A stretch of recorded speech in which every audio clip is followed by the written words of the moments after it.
how we got here. We're here now, and your presence reflects what your relationship with God Raynor has meant to you.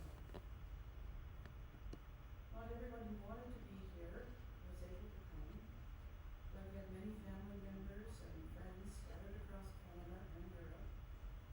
Most especially, I'd like to acknowledge his brother John in Ontario, whose health prevented him from being here today.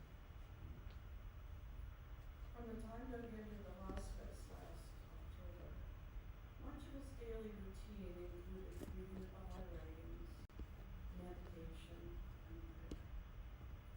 His focus was one of detachment from this material world and looking forward to the world of the Spirit. He also used some of this time to plan his own funeral. And over the past year, with input from friends and family, the program you're following today took shape. You may have noticed the red towel draped over Rev's coffin. It was the same pall that was draped over his mother's coffin and was provided by his sister, Rosemary, as a symbol of continuity for the Raynor family. There was one change to the program, the final reading, which was to be read by Mother Law, or today be read by Oliver's brother, Mike Brown.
for the blissful lands, to leave behind this world's demands.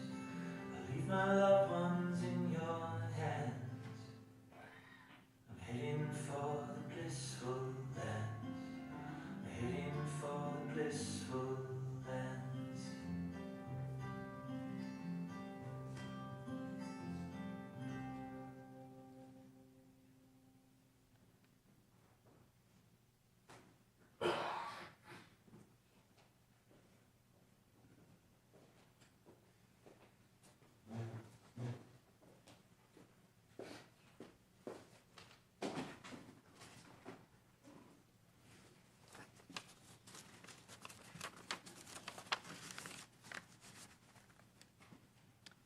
O my God, verily thy servant, humble before the majesty of thy divine supremacy, lowly at the door of thy oneness, hath believed in thee and in thy verses, hath testified to thy word, hath been enkindled with the fire of thy love, hath been immersed in the depths of the ocean of thy knowledge, hath been attracted by thy breezes, hath relied upon thee, hath turned his face to thee, hath offered his supplications to thee, and hath been assured of thy pardon and forgiveness. He hath abandoned this mortal life, and hath flown to the kingdom of immortality, yearning for the favor of meeting thee. O Lord, glorify his station, shelter him under the pavilion of thy supreme mercy, cause him to enter thy glorious paradise, and perpetrate his existence in thine exalted rose garden, that he may plunge into the sea of light in the world of mysteries. Verily thou art the generous, the powerful, the forgiving, and the bestower of Dubai.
I'm honored that my brothers asked me to deliver his eulogy. And those of you who know Doug know the weight of this. Him fact-checking, looking down, correcting. Anyway, there's another side to my brother Doug. And it's that side that trusted me to share these moments with you. That side of Doug has deep roots. The Paul, I'm not sure whether it's on there, but if it is, I really want to acknowledge my sister-in-law, Marg, and my brother John, and my brother Bruce, who ensured that it got here. And that connection to family was critical and important to Doug. In October 1942, our father, Alan Raynor, sent a small book to our mother, Evelyn, while he was away at officers' training. They'd had a brief engagement and had just been married for 4 months. They missed each other terribly, and oh, the stories they would tell. Mom was a feisty, red-headed Sunday school teacher who loved drama and practical jokes. Our father, Alan Raynor, was a deep thinker, striving to reform his ways. Though their families had been skeptical, in time our parents' marriage grew strong. It was to be a tree with anchors deep and enduring. The book my father sent was The Greatest Thing in the World by Reverend Henry Drummond. It reflects on love from Paul's first letter to the Corinthians. This letter became the cornerstone of our parents' marriage and connected them to the sacred roots that nourished our family's life. It's through this lens that I'd like you to see their oldest son, my brother Doug. And I'll just share with you, for those of you who might not be familiar, this is chapter 13 of the 1 Corinthians from the New International Version of the Bible. If I speak in tongues of men or of angels, but do not have love, I am only a resounding gong or a clanging cymbal. If I have the gift of prophecy and cannot fathom all mysteries and all knowledge, and if I have a faith that can move mountains, but do not have love, I have nothing. If I give all I possess to the poor and give over my body to hardship, that I may boast, but do not have love, I gain nothing. Love is patient, love is kind, it does not envy, it does not boast, it is not proud. It does not dishonor others. It is not self-seeking. It is not easily angered. It keeps no record of wrongs. Love does not delight in evil, but rejoices with the truth. It always protects, always trusts, always hopes, always perseveres. Love never fails. But where there are prophecies, they will cease. Where there are tongues, they will be stilled. Where there is knowledge, it will pass away. For we know in part, and we prophesy in part. But when completeness comes, what is in part disappears. When I was a child, I talked like a child, I thought like a child, I reasoned like a child. And when I became a man, I put away the ways of childhood behind me. For now, we see only a reflection in a mirror. Then we see face to face.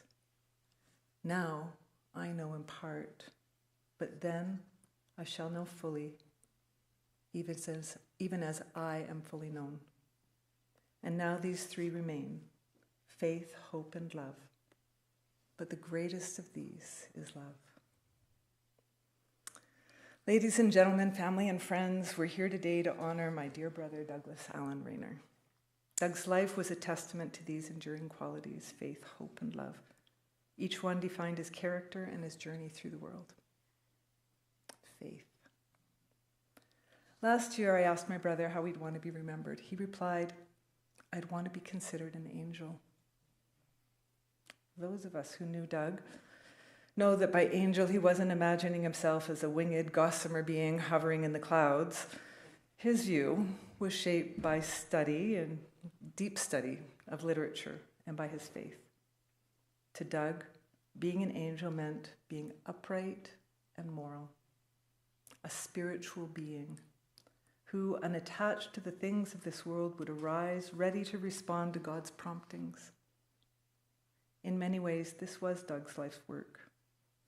And in the end, to me at least, he was my angel. For Doug, faith was a source of strength, and it carried him through dark moments of his life. The death of our sister Susan in 1952, when Doug was just 6, had a profound impact on him. He believed that he'd given his one-year-old sister a cold and that he'd killed her. Doug carried the weight of this guilt for his entire life, and it was only in the last year, really, that I knew about this. He didn't talk about it much before that. It was a singular event that framed his life as a spiritual journey, a quest that required not only his own effort, but which was dependent upon the will and grace of God. Doug declared his faith in the Baha'i teachings as a teenager he was a reverent and dedicated Baha'i. Doug was deeply committed to studying the Baha'i writings and discussing its profound insights with others. His financial consulting business, Consulting Financial, reflected his belief that unity could be fostered through consultation. Doug believed that true faith demanded both prayer and effort. He'd be the first to admit he didn't always get it right, but what mattered to him was that he always tried his best. Doug was a self-described intellectual with a love for knowledge rooted in his faith. He studied political science and history and was influenced deeply by the book On Liberty by John Stuart Mill. It shaped his views on freedom and individuality. His worldview combined academic knowledge with a belief in justice and morality. One of the constants in Doug's life was his admiration for his father, Alan Raynor. Doug strove to honor his father's memory by living with integrity, strength, and compassion. And in turn, Doug touched the lives of many. Numerous people have written to express their love and appreciation for Doug. One letter received last year when Doug was in hospice was from George Porter, who had met Doug as a youth. "I do my best to bring the faith to others," George said, "and only hope that I could have that effect on some that you had on me, Doug." He described Doug as his spiritual father. Doug was deeply moved. After his passing, our family friend Heather Carden wrote, "I envision a phalanx of accompanying angels for this truly noble soul." And from his dear friend Jack McLean, "Kindly you wear, but direct when needed, but never mean. A noble soul, a man of many gifts." Hope. Desmond Tutu once said, "Hope is being able to see that there is light despite all the darkness." My brother held tenaciously to hope. Doug's accolades reflect his commitment to excellence and to community service. He received the Deputy Minister's Award for his work in federal public service. He served on the Fort Saskatchewan Hospital Committee and was an honorary ambassador of the city of Fort Saskatchewan. He was particularly moved by recognition for his 10 years of pastoral care at the Royal Alex Hospital. Doug continued to serve his community even when his health began to fail. Hope was Doug's strength when adversity came knocking. Doug lived with prostate cancer for over 20 years. Doug, as was his style, researched the latest treatments, consulted prostate cancer decisors, sought advice from friends, and worked closely with physicians and specialists. He kept meticulous records, tracking his progress and ensuring that he stayed informed at every turn. Doug didn't suffer in silence. He shared his trials with those close to him, working through the end of his life with honesty and vulnerability. Doug's fight wasn't against the disease or even his declining health. It was to preserve his freedom of choice and to continue to live his life with integrity. Last year, when it became clear that treatment was no longer an option, Doug shifted his focus to the unwinding of life. Doug outlived his time in palliative care and again at Foothills Hospice, where he played his double bass with his dear friend Earl. Together, they brought music and peace to those around them. He was eventually transferred to long-term care at Tudor Lodge. Doug continued to play music with Earl and to lend a hand for as long as he was able. Visits with his dear friends and family became precious in those few months. Love. Doug's greatest love, apart from his faith, was his beloved wife, Elda. He lived to celebrate their 52nd anniversary on October 7th. Much to her chagrin, Doug would tell anyone and everyone just how much he loved her, how blessed he was, how deeply he admired her. Their daughter Catherine described, I shouldn't have looked at you guys. Their daughter Catherine described their bond as one of unwavering love and commitment. Doug himself often said that the smartest thing he ever did in life was to marry Elida. Doug was proud of his children. His eyes teared when he spoke of Charles and his wife Shirin and how they're raising their beautiful and courageous daughter Lotse. Equally, he took great pride in his daughter Catherine and her family. Her 3 children had blossomed into strong, loving, and spirited young adults. Doug's family became his pride and joy, the center of his world. Every milestone, every achievement filled him with gratitude and love. For Doug, the strength of his children and grandchildren were his greatest legacy.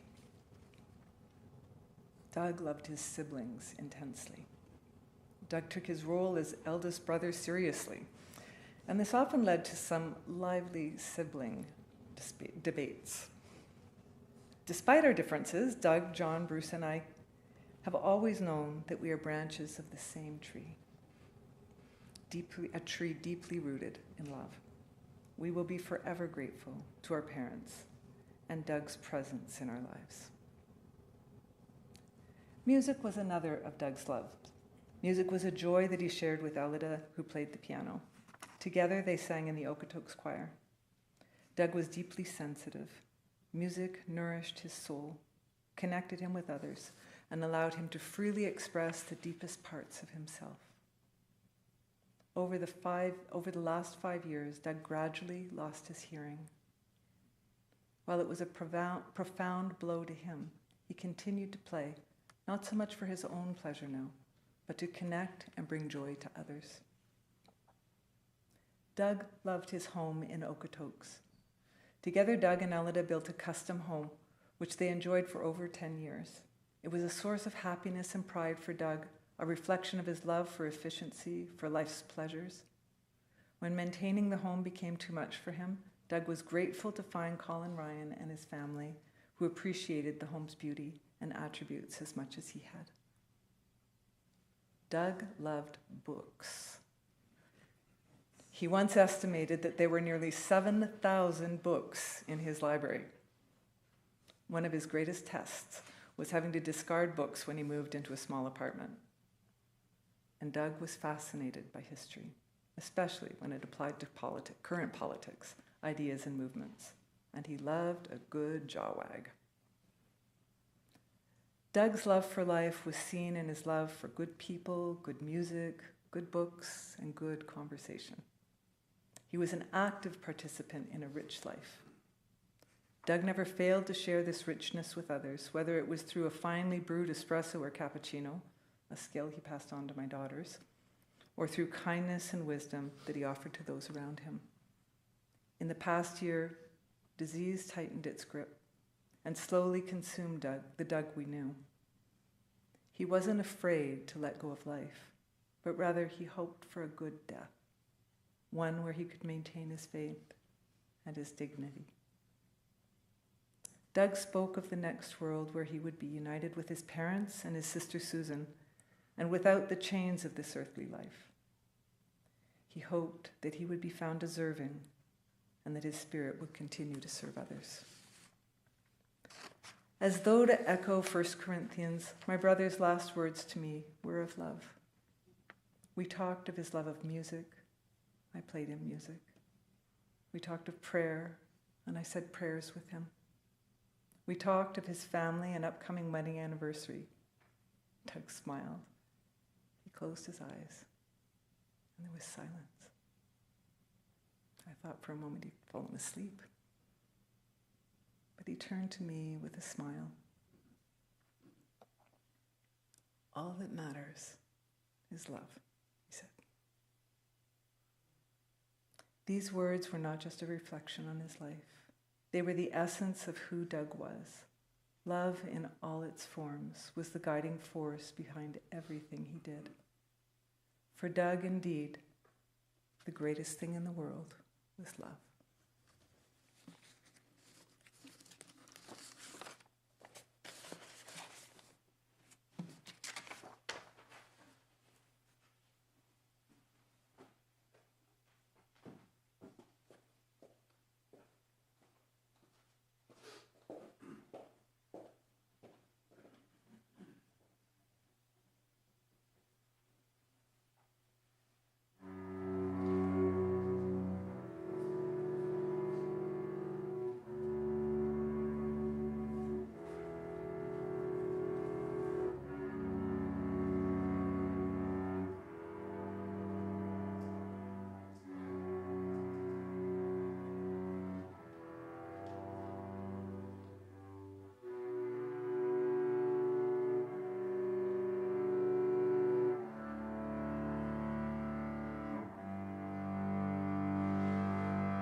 The state of the soul after death.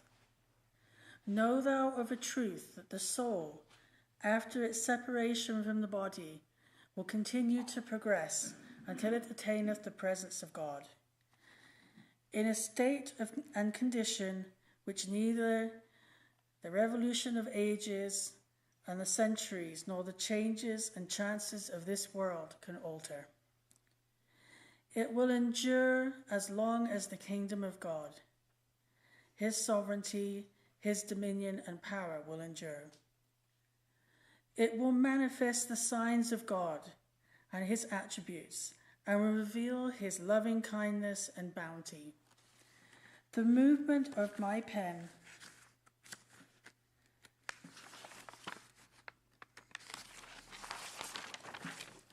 is stilled when it attempteth to befittingly describe the loftiness and glory of so exalted a station. The honour with which the hand of mercy will invest the soul is such as no tongue can adequately reveal, nor any other earthly grace agency describe. Baha'u'llah.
Night of Rumi.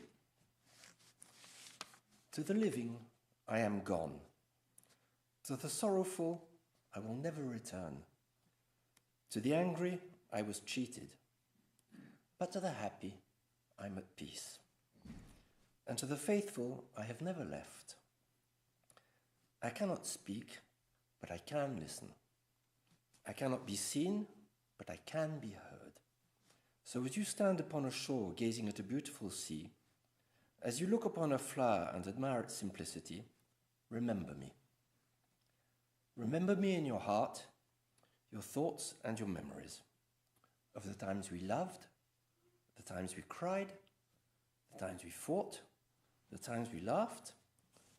For if you always think of me, I will never have gone.